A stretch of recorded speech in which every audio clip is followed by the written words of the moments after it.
Ribbon pakoda செய்கிறதுக்கு நான் இங்கே ஒரு கடாய் எடுத்து வச்சுருக்கேன். ஒரு மிக்சிங் பவுல் மாதிரி யூஸ் பண்ணுறதுக்கு. இங்கே நான் வந்து ஒரு ஜல்லடை எடுத்துட்டேன். இதில் 1 கப் அரிசி மாவு சேர்க்குறேன். நான் சொல்கிற மெத்தட் படி எக்ஸாக்டாக அதே மெஷர்மெண்ட்ஸ் வச்சு செஞ்சு பாருங்கள், கரெக்டாக வரும். 1 கப் அரிசி மாவு. இது ஏற்கனவே வந்து நான் வீட்டிலையே செஞ்சு அரைச்சி வச்சுருக்க அரிசி மாவு. 1 கப் அரிசி மாவுக்கு 1/2 கப்பு கடலை மாவு. ஒருத்தவங்க ஒரு மெஷர்மெண்ட்ஸ் வந்து போடுவாங்க ரிப்பன் பக்கோடாக்கு. என்னோடய மெஷர்மெண்ட்ஸ் எப்போவுமே நான் இதில் தான் வந்து போடுவேன். கரெக்டாக வரும். மொறுமொறுனும் இருக்கும், நல்ல ரொம்ப நாளைக்கும் இருக்கும். இது வந்து 1/4 கப்பு வந்து பொட்டுக்கடலை மாவு. 1 கப்பு அரிசி மாவு, 1/2 கப்பு கடலை மாவு, 1/4 கப்பு வந்து பொட்டுக்கடலை மாவு. இது எல்லாத்தையுமே வந்து சேர்த்துடலாம். இது எல்லாத்தையும் மொத்தமாக சேர்த்துட்டு ஜலிச்சுக்கலாம். எப்போயுமே எந்த பலகாரம் செஞ்சாலும் ஃபஸ்ட்டு நம்ம வந்து ஜலிச்சுக்கிறணும். இல்லாட்டி அதில் இருக்க சின்ன கப்பி இல்லை ஏதாவது இருந்தது அப்படின்னா நம்மளுக்கு வந்து அது செய்யும்போது நல்லா இருக்காது. ஒரு மாதிரி எண்ணெயில் போட்டோனையும் வெடிக்க ஆரம்பிச்சிடும். நல்லா ஜலிச்சாச்சு. இப்போ நம்ம ஜலிச்சு வச்சுருக்க மாவில் 1 டீஸ்பூன் வந்து எள்ளு, கருப்பு எள்ளுனாலும் சரி வெள்ளை எள்ளுனாலும் சரி எதுனாலும் சேர்த்துக்கலாம் நம்ம. அடுத்து உப்பு சுவைக்கு ஏற்ப, பெருங்காயத்தூள் 1/4 டீஸ்பூன் சேர்க்குறேன் பெருங்காயம். அப்புறம் 1 டீஸ்பூன் வந்து மிளகாய்த்தூள். இதோட 1 குழிக்கரண்டி நல்லா சூடு பண்ண எண்ணெய் சேர்க்குறேன். இது சேர்க்குறதுனால நல்லா வந்து மொறுமொறுன்னு வரும். நம்ம வந்து பொட்டுக்கடலை சேர்த்துருக்கோம் இல்லையா அதனால் இது வந்து பார்த்திங்கன்னா ரொம்ப எண்ணெய் குடிக்காது. ஸோ உடனே நம்ம கை போட்டு கிளறிடக்கூடாது, ஏன்னா எண்ணெய் நல்லா சூடாக சேர்த்துருக்கோம்ல. ஸோ அதுக்காக கொஞ்சம் ஒரு வாட்டி ஸ்பூனை வச்சு கலந்து விட்டுடலாம். இப்போது நல்லா கை வச்சு ஒரு வாட்டி எல்லாத்தையும் ஒன்று சொன்னாப்பில் கலந்துடலாம். இந்த எண்ணெய், மிளகாத்தூள், உப்பு எல்லாம் ஒரே பக்கமாக இல்லாமல் எல்லாம் அப்படி ஸ்ப்ரெட் ஆகி வரணும். நல்லா கலந்துக்கிட்டேன். அடுத்ததில் கொஞ்சம் கொஞ்சமாக தண்ணி விட்டு இதை வந்து நல்லா மாவை பிணைஞ்சு எடுத்துக்கலாம். கொஞ்சம் கொஞ்சமாக விட்டுக்கணும். ஒரே டைமில் நிறைய விட்டுட்டோம் அப்படின்னா அளவு மாறிடும், அப்புறம் பதம் வராது.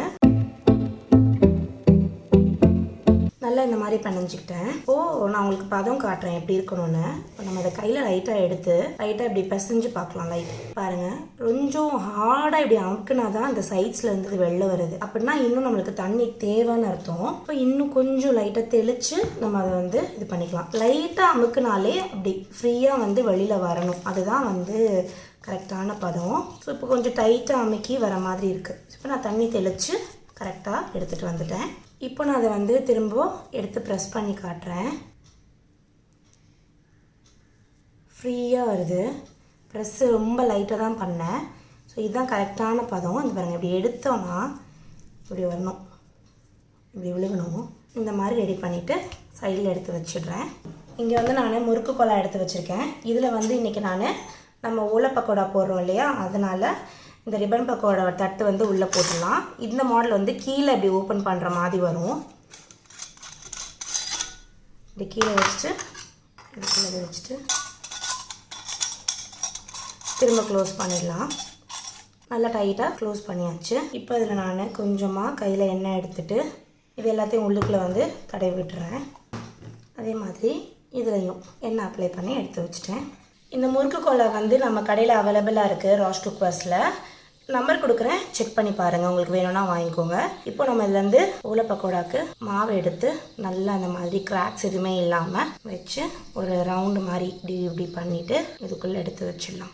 இப்போ ரெடி ஆகிடுச்சு. நான் இங்கே முன்னாடியே வந்து செய்யும் போதே எண்ணெயை வந்து காய வச்சிட்டேன் ஸ்லோ ஃப்ளேமில். இப்போ எண்ணெய் நல்லா சூடாகிடுச்சான்னு சொல்லிட்டு சின்னதாக ஒரு இதை போட்டு நான் செக் பண்ணி பார்க்குறேன்.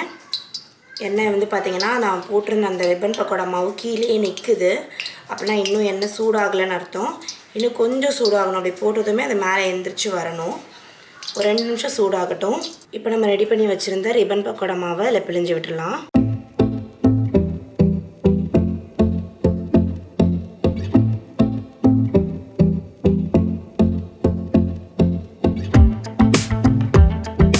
பிழிஞ்சு விட்டுட்டு ஒரு 3 மினிட்ஸ்க்கு நம்ம கரண்டியோ எதுவுமே போடக்கூடாது, அப்படியே இருக்கட்டும். அப்படி புஷ்ஷுன்னு வரும் நெம்பி அப்படியே. அப்புறம் அதுவே அப்படியே கண்ட்ரோல் ஆகும், ஃபுல்லாக உள்ளே அடங்கும். அது வரைக்கும் நம்ம அதை ஃப்ரை பண்ணணும். மீடியம் ஃப்ளேமில் வச்சு ஃப்ரை பண்ணணும், இல்லாட்டினா மேலே மட்டும் கரைஞ்சிடும், உள்ளே சவச்சவன்னு இருக்கும்.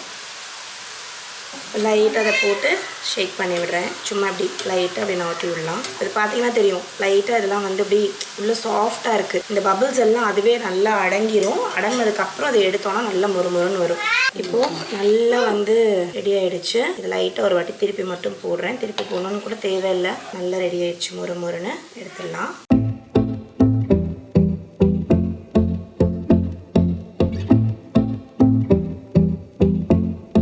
சூப்பரான ரிப்பன் பக்கோடா ரெடி பண்ணியாச்சு.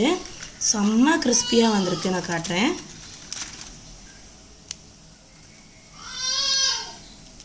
கரெக்டாக சாஃப்டாக இருக்குது. இப்போ நான் சாப்பிட்டு காட்டுறேன். நல்ல மொறுமொறுன்னு வந்திருக்கு. இப்போ அதை நம்ம வந்து அப்படியே உடச்சி விட்டுடலாம். சும்மா லைட்டாக அப்படியே உடச்சி விட்டுட்டோன்னா சூப்பரான ரிப்பன் பக்கோடா ரெடி. இந்த சவுண்டு கேட்டிங்கனாலே தெரியும் எவ்வளோ கிறிஸ்பியாக இருக்குன்னு.